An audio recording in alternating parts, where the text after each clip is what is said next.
Hey guys, welcome to Storytime with Jester.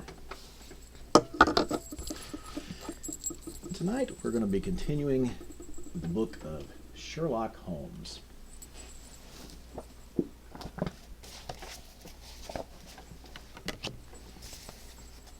We're going to pick up with Adventure 4, the Boscombe Valley Mystery. We were seated at breakfast one morning, my wife and I, when the maid brought in a telegram. It was from Sherlock Holmes, and ran in this way. Have you a couple of days to spare? Have just been wired for from the west of England in connection with Boscombe Valley tragedy. Shall be glad if you will come with me. Air and scenery perfect. Leave Paddington by the 11:15. What do you say, dear? Said my wife, looking across from me. Will you go? I really don't know what to say. I have a fairly long list at present. Oh, and Struther, would do your work for you. You have been looking a little pale lately. I think that the change would do you good, and you are always so interested in Mr. Sherlock Holmes's cases. I should be ungrateful if I were not, seeing what I gained through one of them, I answered. But if I am to go, I must pack at once, for I have only half an hour. My experience of camp life in Afghanistan had at least had the effect of making me a prompt and ready traveler. My wants were few and simple, so that in less than the time stated I was in a cab with my valise, rattling away to Paddington Station. Sherlock Holmes was pacing up and down the platform, his tall, gaunt figure made even gaunter and taller by his long gray traveling cloak and close-fitting cloth cap. It is really very good of you to come, Watson, said he. It makes a considerable difference to me, having someone with me on whom I can thoroughly rely. Local aid is always either worthless or else biased. If you will keep the two corner seats, I shall get the tickets. We had the carriage to ourselves, save for an immense litter of papers which Holmes had brought with him. Among these he rummaged and read, with intervals of note-taking and meditation, until we were past reading. Then he suddenly rolled them all into a gigantic ball and tossed them up on to the rack. Have you heard anything of the case? He asked. Not a word. I have not seen a paper for some days. The London press has not had very full accounts. I have just been looking through all the recent papers in order to master the particulars. It seems, from what I gather, to be one of those simple cases which are so extremely difficult.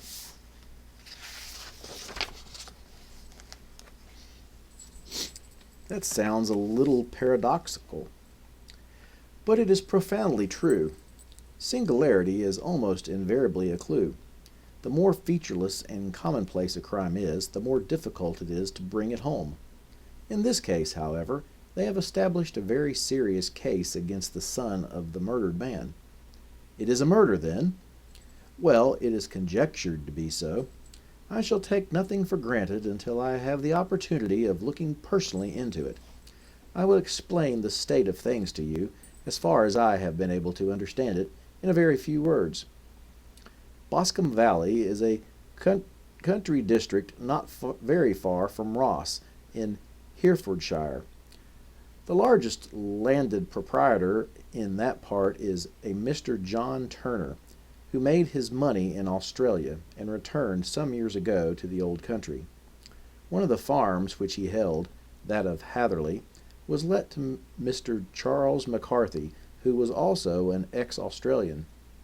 The men had known each other in the colonies, so that it was not unnatural that when they came to settle down, they should do so as near each other as possible.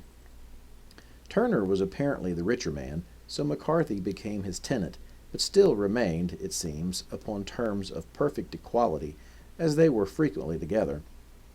McCarthy had one son, a lad of 18, and Turner had an only daughter of the same age, but neither of them had wives living. They appear to have avoided the society of the neighboring English families, and to have led retired lives, though both the McCarthys were fond of sport and were frequently seen at the race meetings of the neighborhood. McCarthy kept two servants, a man and a girl. Turner had a considerable household, some half dozen at the least. That is as much as I have been able to gather about the families. Now for the facts.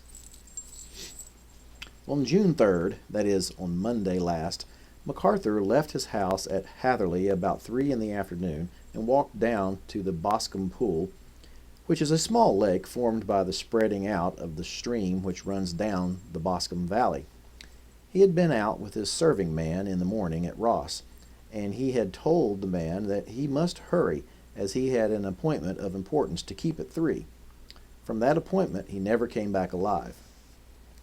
From Hatherley farmhouse to the Boscombe Pool is a quarter of a mile, and 2 people saw him as he passed over this ground. One was an old woman, whose name is not mentioned, and the other was William Crowder, a gamekeeper in the employ of Mr. Turner. Both these witnesses depose that Mr. McCarthy was walking alone. The gamekeeper adds that within a few minutes of his seeing Mr. McCarthy pass, he had his son, Mr. James McCarthy, going the same way with a gun under his arm. To the best of his belief, the father was actually in sight at the time, and the son was following him. He thought no more of the matter until he heard in the evening of the tragedy that had occurred. The 2 McCarthys were seen after the time when William Crowder, the gamekeeper, lost sight of them. The Boscombe Pool is thickly wooded round, with just a fringe of grass and of reeds round the edge.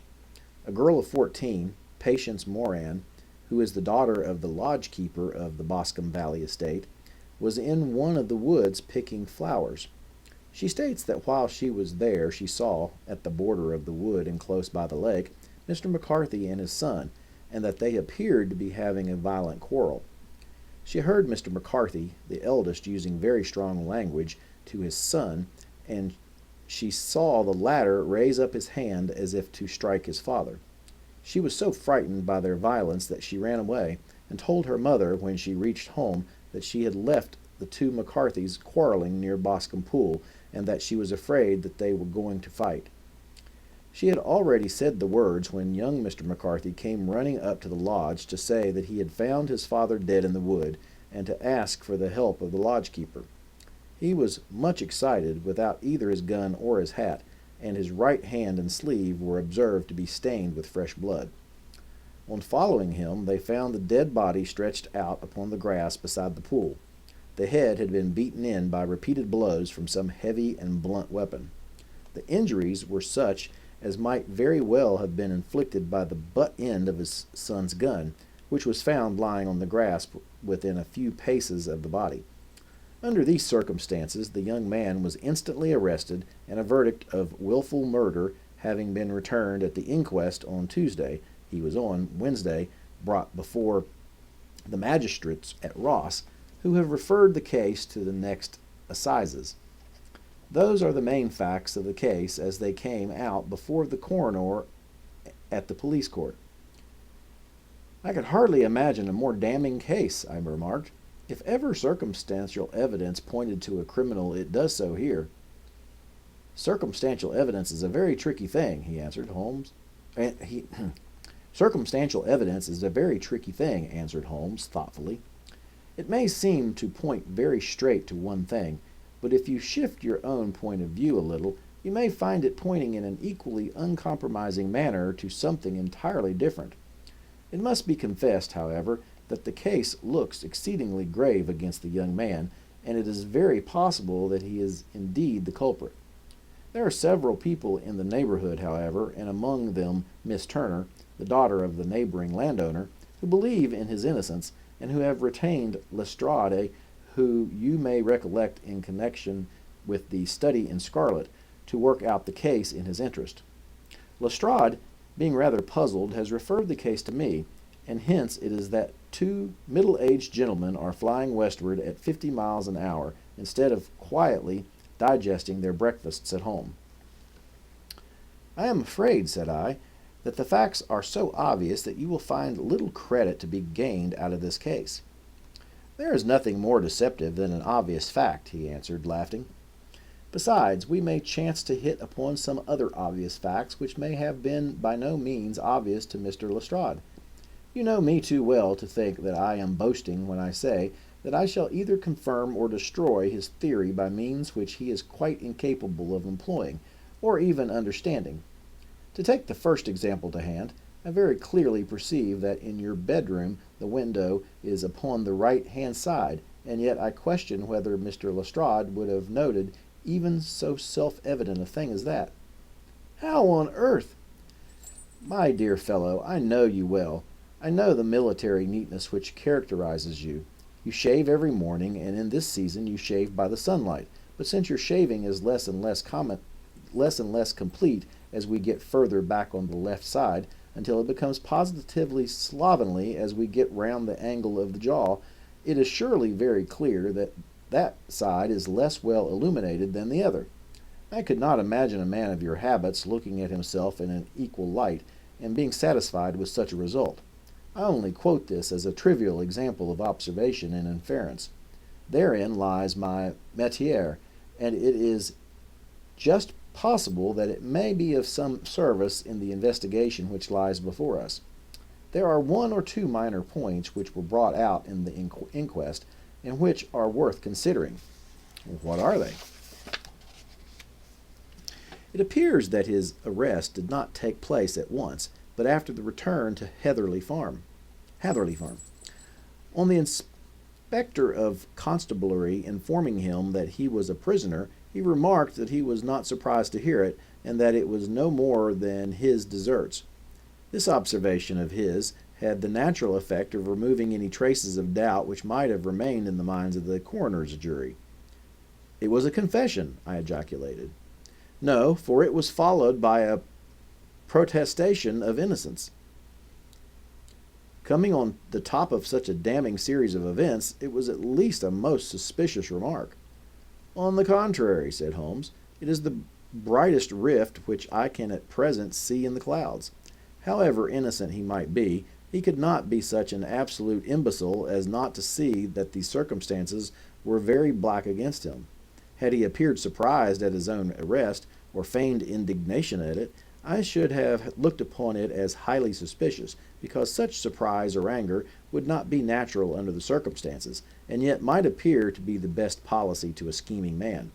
His frank acceptance of the situation marks him as either an innocent man, or else as a man of considerable self-restraint and firmness. As to his remark about his deserts, it was also not unnatural if you consider that he stood beside the dead body of his father, and that there is no doubt that he had that very day so far forgotten his filial duty as to bandy words with him, and even, according to the little girl whose evidence is so important, to raise his hand as if to strike him. The self-reproach and contrition which are displayed in his remark appear to me to be the signs of a healthy mind rather than of a guilty one. I shook my head. Many men have been hanged on far slighter evidence, I remarked. So they have, and many men have been wrongfully hanged. What is the young man's own account of the matter? It is, I am afraid, not very encouraging to his supporters, though there are one or two points in it which are suggestive. You will find it here, and may read it for yourself. He picked out from his bundle a copy of the local Herefordshire paper, and having turned down the sheet, he pointed out the paragraph in which the unfortunate young man had given his own statement of what had occurred. I settled myself down in the corner of the carriage and read it very carefully. It ran in this way. Mr. James McCarthy, the only son of the deceased, was then called and gave evidence as follows. I had been away from home for 3 days at Bristol, and had only just returned upon the morning of last Monday, the 3rd. My father was absent from home at the time of my arrival, and I was informed by the maid that he had driven over to Ross with John Cobb, the groom. Shortly after my return, I heard the wheels of his trap in the yard, and, looking out my window, I saw him get out and walk rapidly out of the yard, though I was not aware in which direction he was going. I then took my gun and strolled out in the direction of the Boscombe pool, with the intention of visiting the rabbit warren which is upon the other side. On my way I saw William Crowder, the gamekeeper, as has stated in his evidence, but he is mistaken in thinking that I was following my father. I had no idea he was in front of me. When about 100 yards from the pool, I heard a cry of "Cooey," which was a usual signal between my father and myself. I then hurried forward and found him standing by the pool. He appeared to be much surprised at seeing me, and asked me rather roughly what I was doing there. A conversation ensued, which led to high words and almost to blows, for my father was a man of very violent temper. Seeing that his passion was becoming ungovernable, I left him and returned towards Hatherley Farm. I had not gone more than 150 yards, however, when I heard a hideous outcry behind me, which caused me to run back again. I found my father expiring upon the ground, with his head terribly injured. I dropped my gun and held him in my arms, but he almost instantly expired. I knelt beside him for some minutes, and then made my way to Mr. Turner's lodge-keeper, his house being the nearest, to ask for assistance. I saw no one near my father when I returned, and I have no idea how he came by his injuries. He was not a popular man, being somewhat cold and forbidding in his manners, but he had, as far as I know, no active enemies. I know nothing further of the matter. The Coroner: Did your father make any statement to you before he died? Witness: He mumbled a few words, but I could only catch some allusion to a rat. The Coroner: What did you understand by that? Witness: He conveyed no meaning to me. I thought that he was delirious. The Coroner: What was the point upon which you and your father had this final quarrel? Witness: I should prefer not to answer.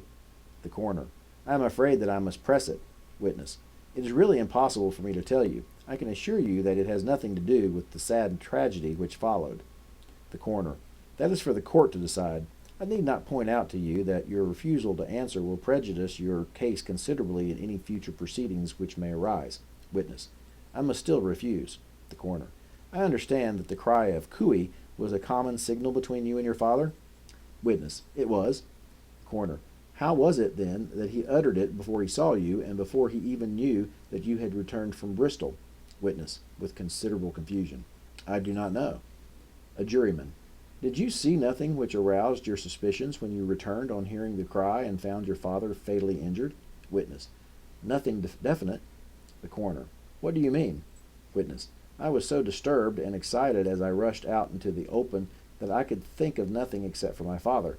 Yet I have a vague impression that as I ran forward, something lay upon the ground to the left of me. It seemed to me to be something gray in color, a coat of some sort, or a plaid, perhaps. When I rose from my father, I looked round for it, but it was gone. Do you mean that it disappeared before you went for help? Yes, it was gone. You cannot say what it was? No, I had a feeling something was there. How far from the body? 12 yards or so. And how far from the edge of the wood? About the same. Then if it was removed, it was while you were within 12 yards of it? Yes, but with my back towards it. This concluded the examination of the witness. I see, said I, as I glanced down the column, that the coroner in his concluding remarks was rather severe upon young McCarthy. He calls attention, and with reason, to the discrepancy about his father having signaled to him before seeing him, also to his refusal to give details of his conversation with his father, and his singular account of his father's dying words. They are all, as he remarks, very much against the sun.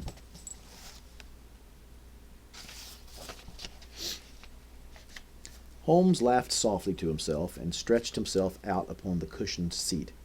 Both you and the coroner have been at some pains, said he, to single out the very strongest points in the young man's favor. Don't you see that you alternately give him credit for having too much imagination and too little? Too little, if he could not invent a cause of quarrel which would give him the sympathy of the jury.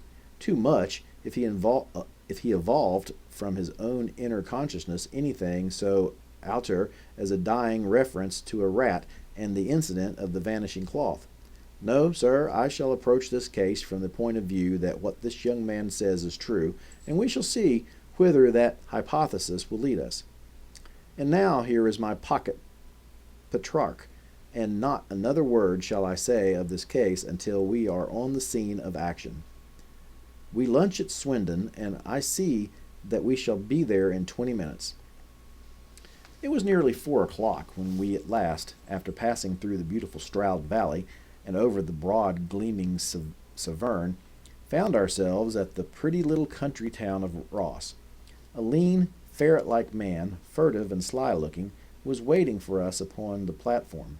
In spite of the light brown dust coat and leather leggings which he wore in deference to his rustic surroundings, I had no difficulty in recognizing Lestrade of Scotland Yard.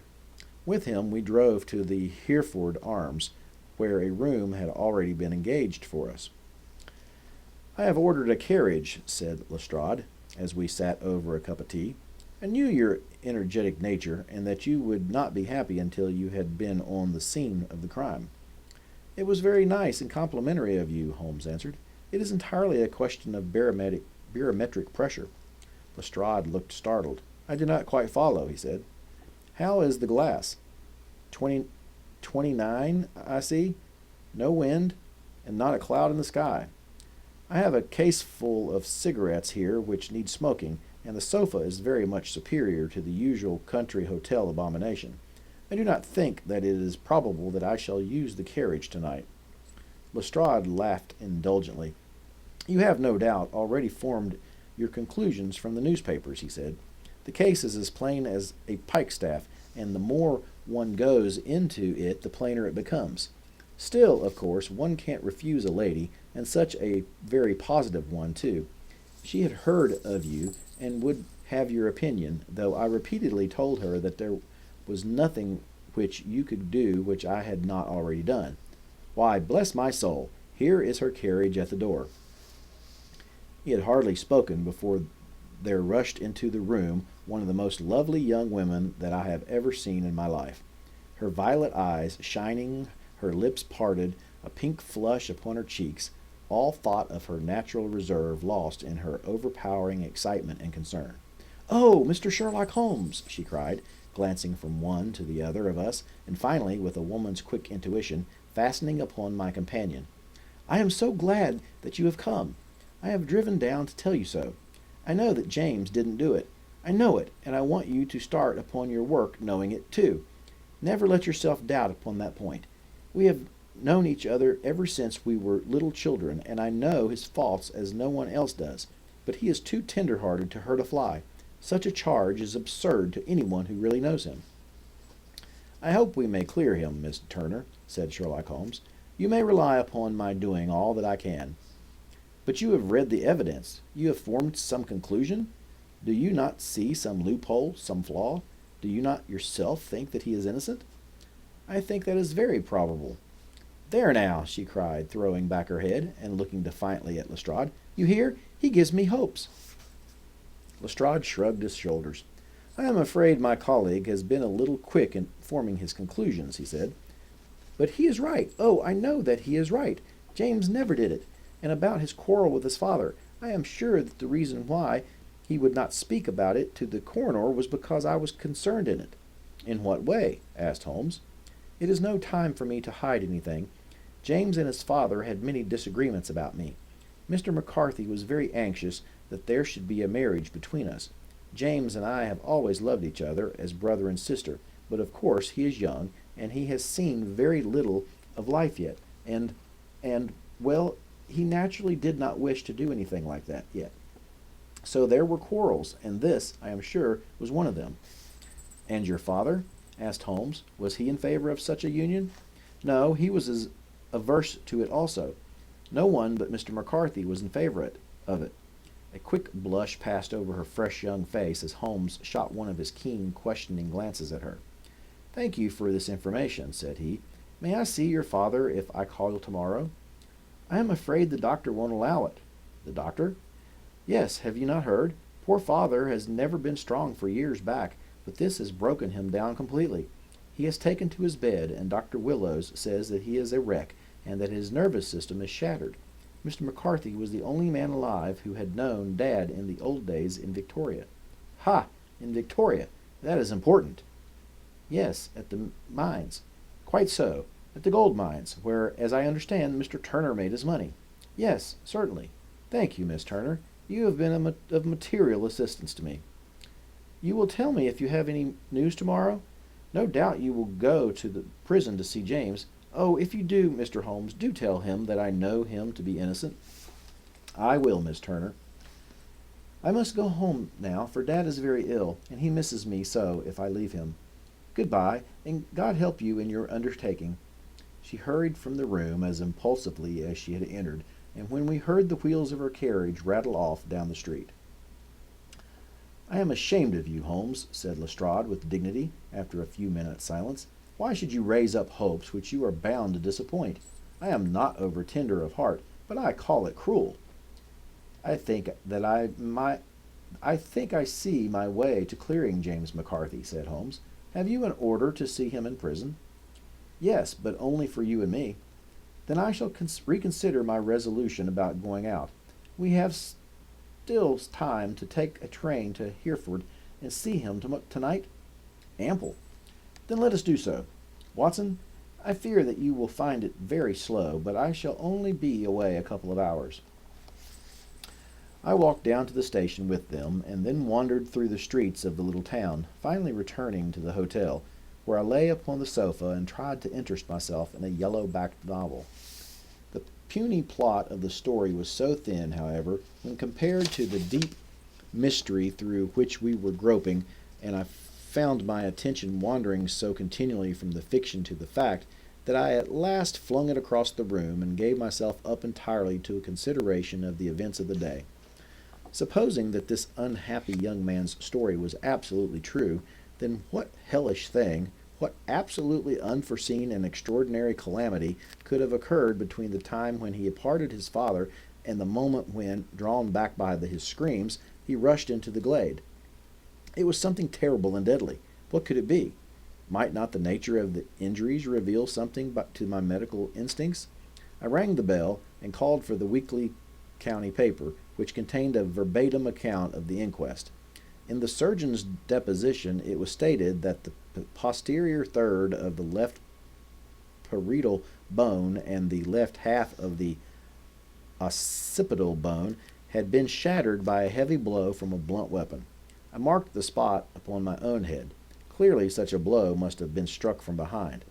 That was to some extent in favor of the accused, as when seen quarreling he was face to face with his father. Still, it did not go for very much, for the older man might have turned his back before the blow fell. Still, it might be worthwhile to call Holmes' attention to it. Then there was the peculiar dying reference to a rat. What could that mean? It could not be delirium. A man dying from a sudden blow does not commonly become delirious. No, it was more likely to be an attempt to explain how he met his fate. But what could it indicate? I cudgeled my brains to find some possible explanation. And then the incident of the gray cloth, seen by young McCarthy.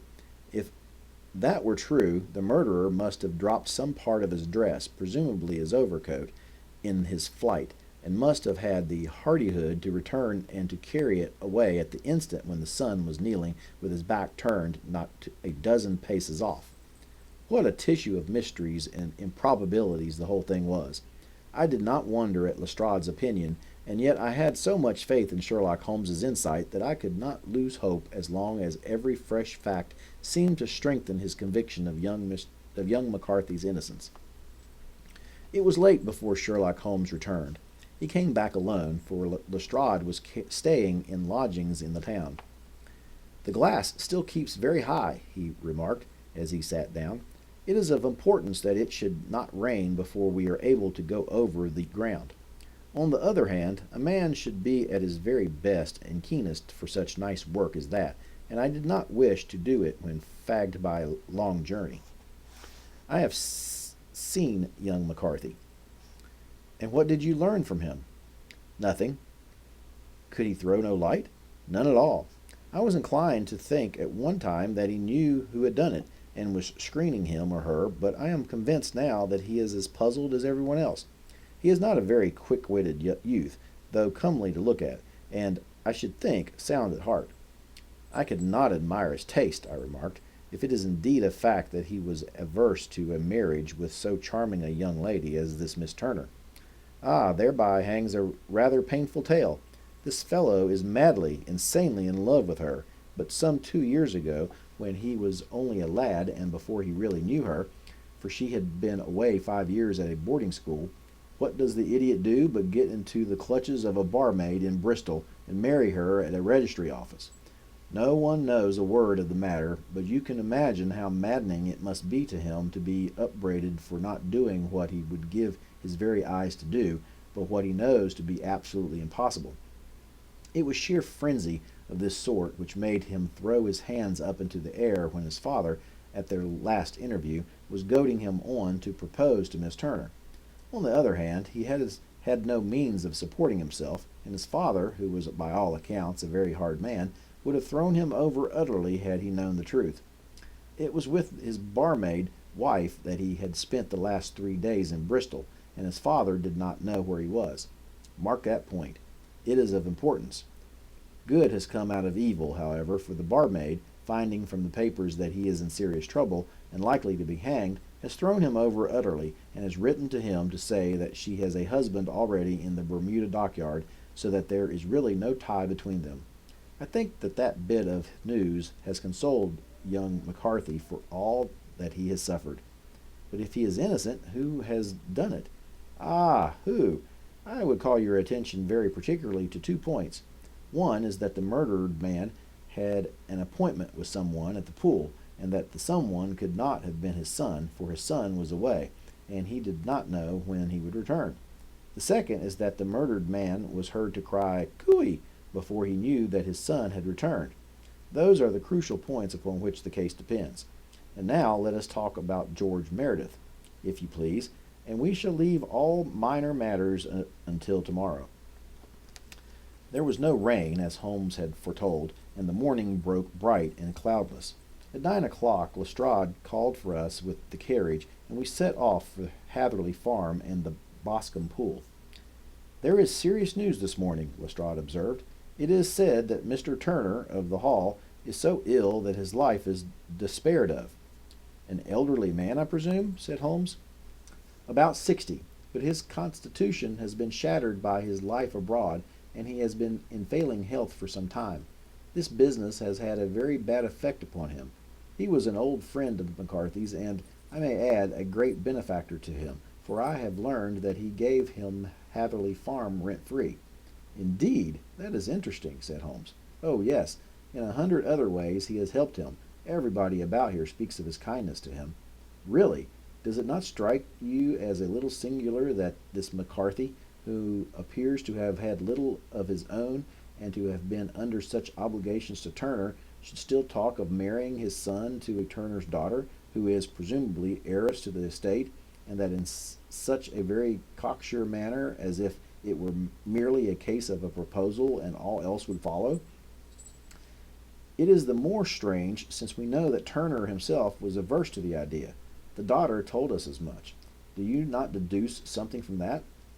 "We have got to the deductions and the inferences," said Lestrade, winking at me. "I find it hard enough to tackle facts, Holmes, without flying away after theories and fancies." "You are right," said Holmes demurely. "You do find it very hard to tackle the facts. Anyhow, I have grasped one fact which you seem to find it difficult to get hold of," replied Lestrade with some warmth. "And that is?" "That McCarthy, Sr., met his death from McCarthy, Jr., and that all theories to the contrary are the merest moonshine." "Well, moonshine is a brighter thing than fog," said Holmes, laughing. "But I am very much mistaken if this is not Hatherley Farm upon the left." "Yes, that is it." It was a widespread, comfortable-looking building, 2-storied, slate-roofed, with great yellow blotches of lichen upon the gray walls. The drawn blinds and the smokeless chimneys, however, gave it a stricken look, as though the weight of this horror still lay heavy upon it. We called at the door, when the maid, at Holmes' request, showed us the boots which her master wore at the time of his death, and also a pair of the son's, though not the pair which he had then.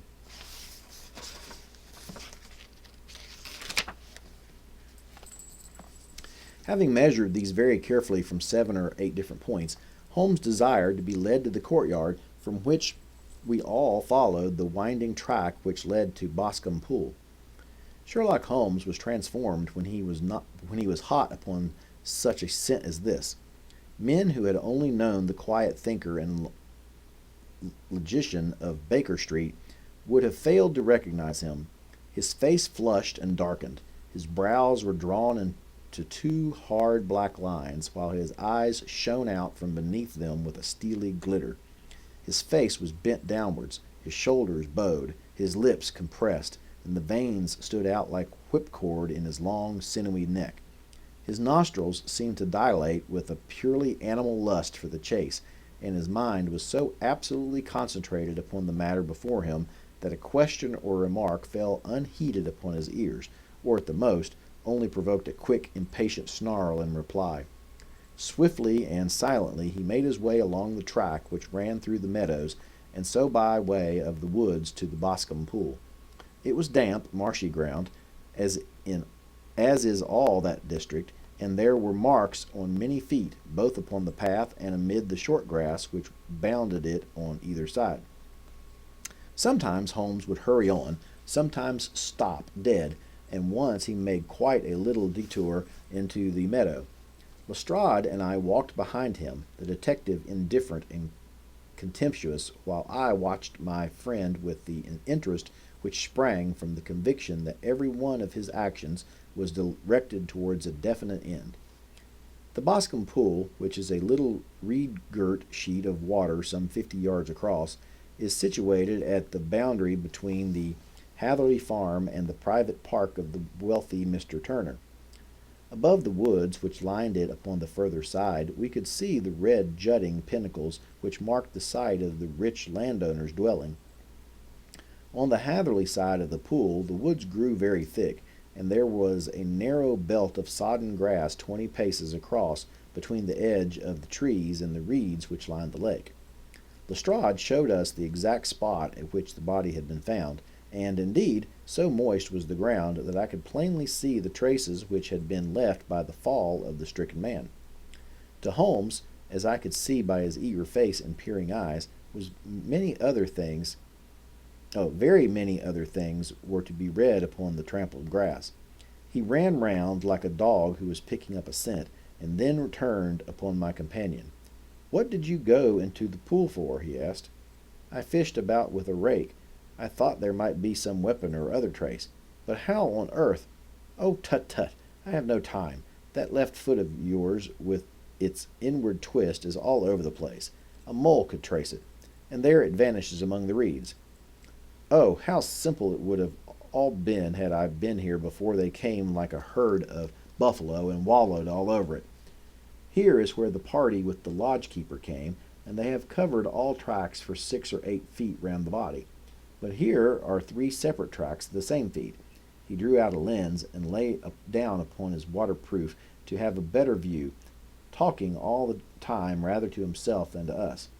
"These are young Mr. McCarthy's feet. Twice he was walking, and once he ran swiftly so that the soles are deeply marked and the heels hardly visible. That bears out his story. He ran when he saw his father on the ground. Then here are the father's feet as he paced up and down. What is this, then?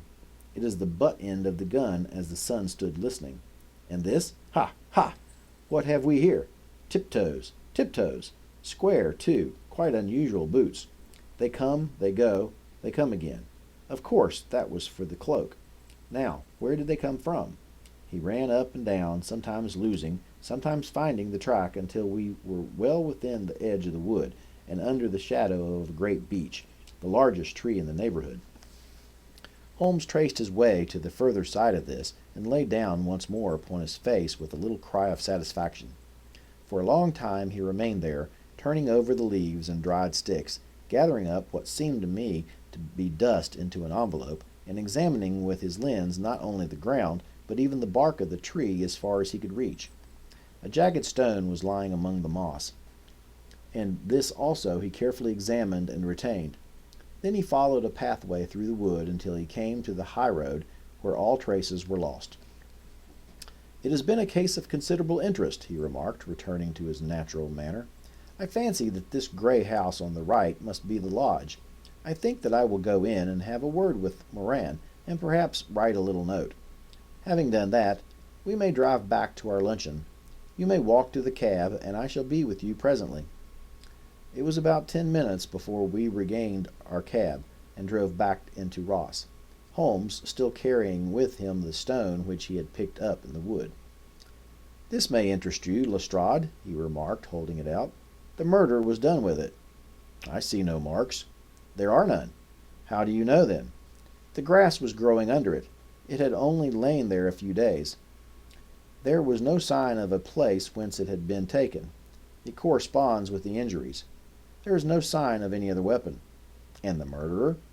"Is a tall man, left-handed, limps with the right leg, wears thick-soled shooting boots and a gray cloak, smokes Indian cigars, uses a cigar holder, and carries a blunt penknife in his pocket.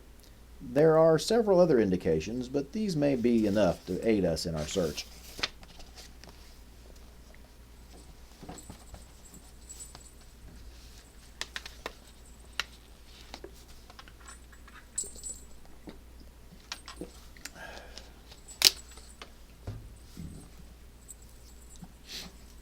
Lestrade laughed. "I am afraid that I am still a skeptic," he said. "Theories are all very well, but we have to deal with a hard-headed British jury." "Nous verrons," answered Holmes calmly. "You work your own method, and I shall work mine. I shall be busy this afternoon, and shall probably return to London by the evening train." "And leave your case unfinished?" "No, finished." "But the mystery?" "It is solved." "Who was the criminal, then?" "The gentleman I describe." "But who is he?" "Surely it would not be difficult to find out. This is not such a populous neighborhood." Lestrade shrugged his shoulders. "I am a practical man," he said, "and I really cannot undertake to go about the country looking for a left-handed gentleman with a game leg. I should become the laughing-stock of Scotland Yard." "All right," said Holmes quietly. "I have given you the chance. Here are your lodgings. Goodbye. I shall drop you a line before I leave." Having left Lestrade at his rooms, we drove to our hotel, where we found lunch upon the table. Holmes was silent and buried in thought, with a pained expression upon his face, as one who finds himself in a perplexing position. "Look here, Watson," he said, when the cloth was cleared, "just sit down in this chair and let me preach to you for a little. I don't quite know what to do, and I should value your advice. Light a cigar and let me expound." "Pray do so." "Well, now, in considering this case, there are 2 points about young McCarthy's narrative which struck us both instantly, although they impressed me in his favor and you against him. One was the fact that his father should, according to his account, cry 'cooey' before seeing him. The other was his singular dying reference to a rat. He mumbled several words, you understand, but that was all that caught the son's ear. Now, from this double point our research must commence, and we will begin it by presuming that what the lad says is absolutely true." "What of this cooey, then?" "Well, obviously it could not have been meant for the son. The son, as far as he knew, was in Bristol. It was mere chance that he was within earshot. The cooey was meant to attract the attention of whoever it was that he had the appointment with. But cooey is a distinctly Australian cry, and one which is used between Australians. There is a strong presumption that the person whom McCarthy expected to meet him at Boscombe Pool was someone who had been in Australia." "What of the rat, then?" Sherlock Holmes took a folded paper from his pocket and flattened it out on the table. "This is a map of the colony of Victoria," he said. I wired to Bristol for it last night." He put his hand over part of the map. "What do you read?" he asked. "A rat," I read. "And now?" He raised his hand. "Ballarat." "Quite so. That was the word the man uttered, and of which his son only caught the last 2 syllables. He was trying to utter the name of his murderer. So-and-so of Ballarat." "It is wonderful!" I exclaimed. "It is obvious. And now, you see, I had narrowed the field down considerably. The possession of a gray garment was a third point which, granting the son's statement to be correct, was a certainty. We have come now out of mere vagueness to the definite conception of an Australian from Ballarat with a gray cloak." "Certainly." "And one who is at home in the district, for the pool can only be approached by the farm or by the estate, where strangers could hardly wander." "Quite so." "Then comes our expedition of today. By an examination of the ground, I gained the trifling details which I gave to that imbecile Lestrade as to the personality of the criminal. But how did you gain them? You know my method. It is founded upon the observance of trifles. His height I know that you might roughly judge from the length of his stride. His boots, too, might be told from their traces. Yes, they were peculiar boots. But his lameness? The impression of his right foot was always less distinct than his left. He put less weight upon it. Why? Because he limped. He was lame. But his left-handedness? You were yourself struck by the nature of the injury as recorded by the surgeon at the inquest. The blow was struck from immediately behind, and yet was upon the left side. Now, how can that be unless it were by a left-handed man? He had stood behind that tree during the interview between the father and son. He had even smoked there. I found the ash of a cigar which my special knowledge of tobacco ashes enabled me to pronounce as an Indian cigar. I have, as you know, devoted some attention to this, and written a little monograph on the ashes of 140 different varieties of pipe, cigar, and cigarette tobacco. Having found the ash, I then looked round and discovered the stump among the moss where he had tossed it. It was an Indian cigar of the variety which are rolled in Rotterdam. And the cigar holder? I could see that the end had not been in his mouth. Therefore he used a holder. The tip had been cut off, not bitten off, but the cut was not a clean one, so I deduced a blunt penknife. Holmes, I said, you have drawn a net round this man from which he cannot escape, and you have saved an innocent human life as truly as if you had cut the cord which was hanging him. I see the direction in which all this points. The culprit is— Mr. John Turner, cried the hotel waiter, opening the door of our sitting room and ushering in a visitor. The man who entered was a strange and impressive figure. His slow, limping step and bowed shoulders gave the appearance of decrepitude, and yet his hard, deep-lined, craggy features and his enormous limbs showed that he was possessed of unusual strength of body and of character. His tangled beard, grizzled hair, and outstanding drooping eyebrows combined to give an air of dignity and power to his appearance, but his face was of an ashen white, while his lips and the corners of his nostrils were tinged with a shade of blue. It was clear to me at a glance that he was in the grip of some deadly and chronic disease. Pray sit down on the sofa, said Holmes gently. You had my note? Yes, the lodge-keeper brought it up. You said that you wished to see me here to avoid scandal? I thought people would talk if I went to the hall. And why did you wish to see me? He looked across at my companion with despair in his weary eyes, as though his question were already answered. Yes, said Holmes, answering the look rather than the words. It is so. I know all about McCarthy. The old man sank his face in his hands. God help me, he cried.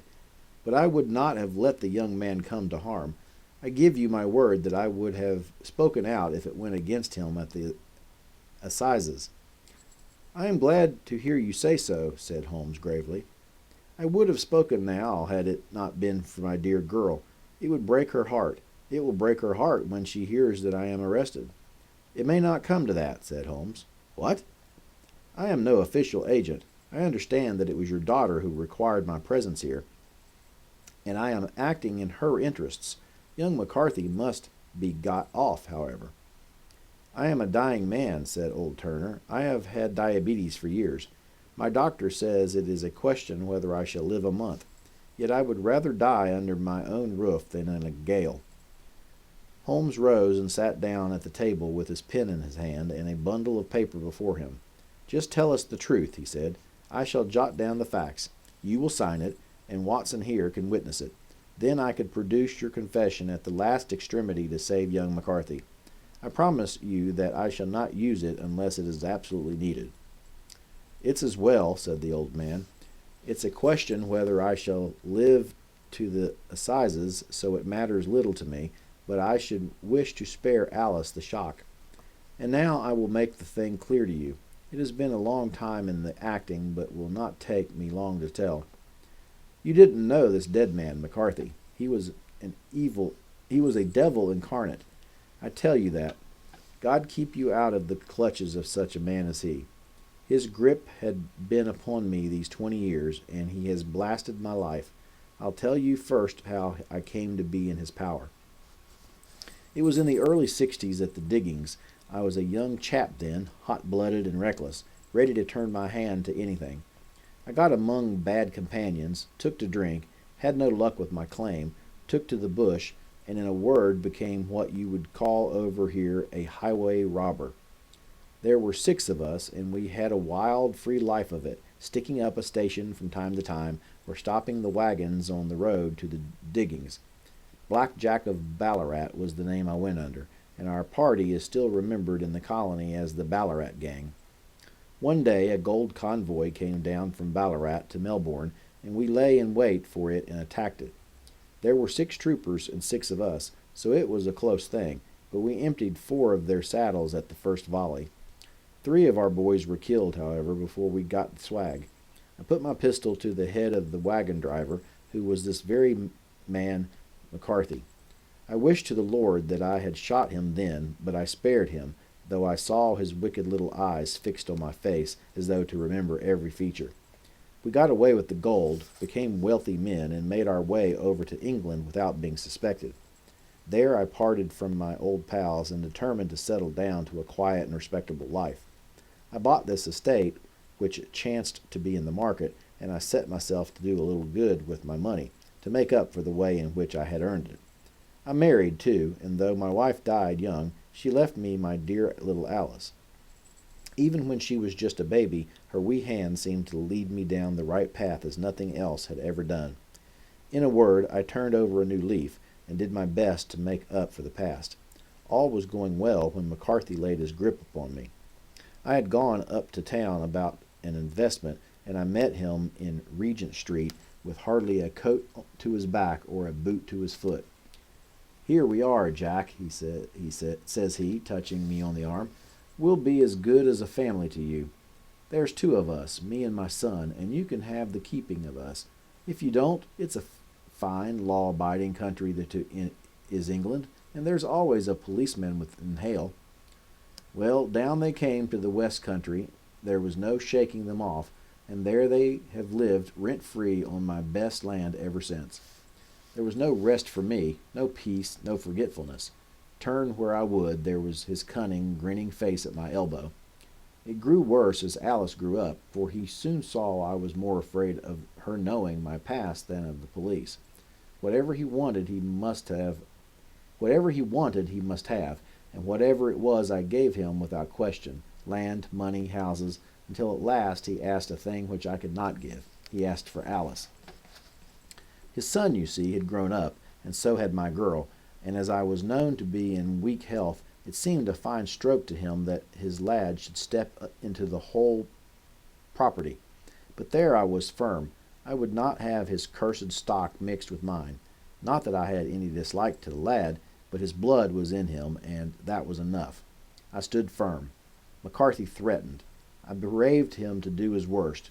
We were to meet at the pool midway between our houses to talk it over.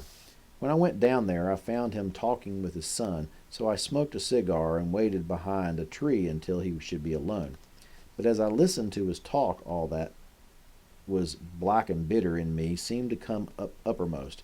He was urging his son to marry my daughter with as little regard for what she might think as if she were a slut from off the streets. It drove me mad to think that I and all that I had held most dear should be in the power of such a man as this. Could I not snap the bond? I was already dying and a desperate man. Though clear of mind and fairly strong of limb, I knew that my own fate was sealed. But my memory and my girl, both could be saved if I could but silence that foul tongue. I did it, Mr. Holmes. I would do it again. Deeply as I have sinned, I have led a life of martyrdom to atone for it. But that my girl should be entangled in the same meshes which held me was more than I could suffer. I struck him down with no more compunction than if he had been some foul and venomous beast. His cry brought back his son, but I had gained the cover of the wood, though I was forced to go back to fetch the cloak which I had dropped in my flight. That is the true story, gentlemen, of all that occurred.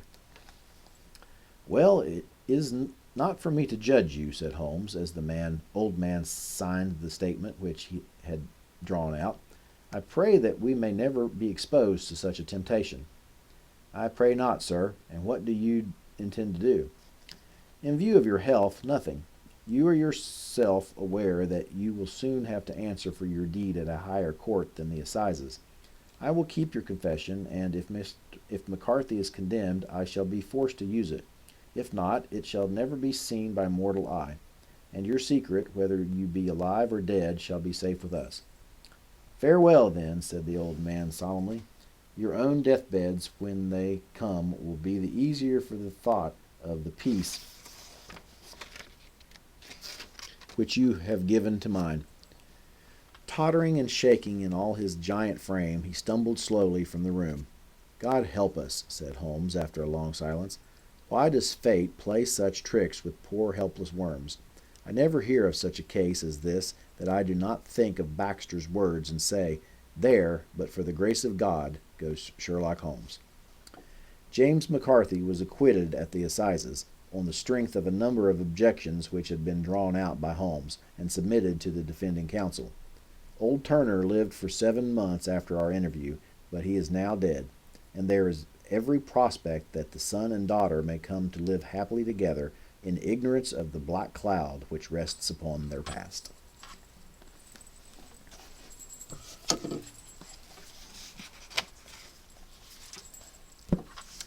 I rather like that. I hope you did as well. Thanks for watching. Make sure you hit that notification bell, like button, and subscribe button. Share to all your friends. And until next time, and as always, see you soon.